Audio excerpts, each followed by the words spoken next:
होर स्टेटां दे कंपैरेटिवली पंजाब दा मंडी सिस्टम बहुत वधिया सी। मंडियां बारे इस जिहड़ा अमेंडमेंट एक्ट है इहदे च एक सिंगल वर्ड नहीं भी ये भी सेल परचेज होएगी आइदर कोई करे, पर ਉਹਦੇ ਵਿੱਚ ਕੋਈ ਇੱਕ ਸਿੰਗਲ ਵਰਡ ਨਹੀਂ ਵੀ ਇਹ ਮੰਡੀਆਂ 'ਚ ਹੀ ਹੋਊਗੀ। ਇਹ ਬਿਲਕੁਲ ਮਿਸਿੰਗ ਆ ਵੀ ਘਰੋਂ ਚੱਕਣੀ ਹੈ ਕਿ ਖੇਤ 'ਚੋਂ ਚੱਕਣੀ ਹੈ ਕਿ ਮੰਡੀ 'ਚੋਂ ਚੱਕਣੀ ਹੈ। ਜਿਹੜੀ ਇਹ ਅਮੈਂਡਮੈਂਟ ਐਕਟ ਲੈ ਕੇ ਆਏ ਨੇ ਉਹਦੇ 'ਚ ਕਲੀਅਰ ਕੱਟ ਹੈ ਕਿ ਇਹਨਾਂ ਨੇ ਕੁਝ ਪਰਸੈਂਟ ਹਿੱਸਾ ਜਿਹੜਾ ਉਹਦੇ ਵਿੱਚ ਸੋਧ ਮੰਗਿਆ। ਸੋ ਬਾਕੀ ਦਾ ਇਨਡਾਇਰੈਕਟਲੀ ਕਹਿ ਲਓ ਪ੍ਰਵਾਨਿਤ ਹੈ ਜਿਹੜਾ ਸੈਂਟਰ ਦਾ ਹੈ। ਸੈਂਟਰ ਵਾਲਾ ਜਿਹੜਾ ਬਿੱਲ ਸੀਗਾ ਉਹ ਤਾਂ ਬਿਲਕੁਲ ਕਾਰਪੋਰੇਟ ਸੈਕਟਰ ਨੂੰ ਵਿੱਚ ਬਣ ਕੇ ਬਣਾਇਆ ਗਿਆ ਸੀ। ਉਹਦੇ 'ਚ ਤਾਂ ਨਾ ਕੋਈ ਰਿਪਰੈਜ਼ੈਂਟੇਸ਼ਨ ਫਾਰਮਰ ਦੀ ਸੀ ਤੇ ਇਹ ਬੜਾ ਹੀ ਕਲੀਅਰ ਲੱਗਦਾ ਸੀ ਕਿ ਸਾਡਾ ਜਿਹੜਾ ਕਿਸਾਨ ਹੈ ਉਹਨੂੰ ਬਿਲਕੁਲ ਵਿੱਚ ਰੱਖ ਕੇ ਬਣਾਇਆ ਨਹੀਂ ਗਿਆ। ਕਾਰਪੋਰੇਟ ਸੈਕਟਰਾਂ ਦੇ ਵਿੱਚ ਬੈਠ ਕੇ ਉਹਨਾਂ ਦੇ ਵਕੀਲਾਂ ਨੇ ਉੱਥੇ ਬੈਠ ਕੇ ਬਣਾ ਦਿੱਤਾ ਹੈ। Discretion of the former word use ਨਹੀਂ ਕੀਤਾ, ਉਹਨਾਂ ਨੇ ਤਾਂ ਬੌਂਡ ਕਰਤਾ ਕਿ ਤੁਸੀਂ ਜੀ ਉਹਦੇ ਵਿੱਚ 30 ਡੇਜ਼ ਦੇ ਵਿੱਚ ਅਪੀਲ ਹੋਣੀ ਹੈ, ਫਿਰ ਉਹ ਡਿਪਟੀ ਕਮਿਸ਼ਨਰ ਦੇ ਜਾਣੀ ਹੈ। ਸੋ ਉਹਨਾਂ ਨੇ ਇਹਦੇ ਵਿੱਚ ਸਾਇਲੈਂਟ ਸੀ। ਸੋ ਸਾਡੀ ਸਰਕਾਰ ਨੇ ਸੋਧ ਕੀਤੀ ਹੈ ਔਰ ਕਿਸਾਨ ਦੇ ਉੱਪਰ ਤੁਸੀਂ ਤਜਰਬਾ ਜਿਹੜਾ ਕੀਤਾ ਹੈ, ਤੁਸੀਂ ਇਹ ਨਹੀਂ ਦੇਖਿਆ ਵੀ ਆਪਾਂ ਕਿਸੇ 'ਚ ਕੱਟ ਲਾਣਾ ਕਿਸੇ ਕੰਪਨੀ ਦਾ ਕਰ ਲਈਏ। ਖੋਖਰ ਸਾਹਿਬ ਕੱਟ ਕਿਤੇ ਲਾਇਆ ਹੈ? ਤੁਸੀਂ ਇਹ ਦੇਖੋ ਵੀ ਇਸ ਐਕਸਪੈਰੀਮੈਂਟ ਨੂੰ ਕਿਹਦੇ ਲਈ ਚੁਣਿਆ ਗਿਆ। ਇੱਕ ਕਿਸਾਨ ਯਾਰ ਜਿਹਦੇ ਘਰ ਦੇ ਵਿੱਚ ਆਪਾਂ ਨੂੰ ਪਤਾ ਵੀ 6 ਮਹੀਨੇ ਬਾਅਦ ਦਾਣੇ ਆਉਂਦੇ ਨੇ ਤੇ ਫਿਰ ਉਹ ਵੇਚਦਾ। ਸੋ ਮੈਂ ਤਾਂ ਬਿਲਕੁਲ ਕੰਡੈਮ ਕਰਦਾ ਜਿਹੜਾ ਸੈਂਟਰਲ ਐਕਟ ਸੀ।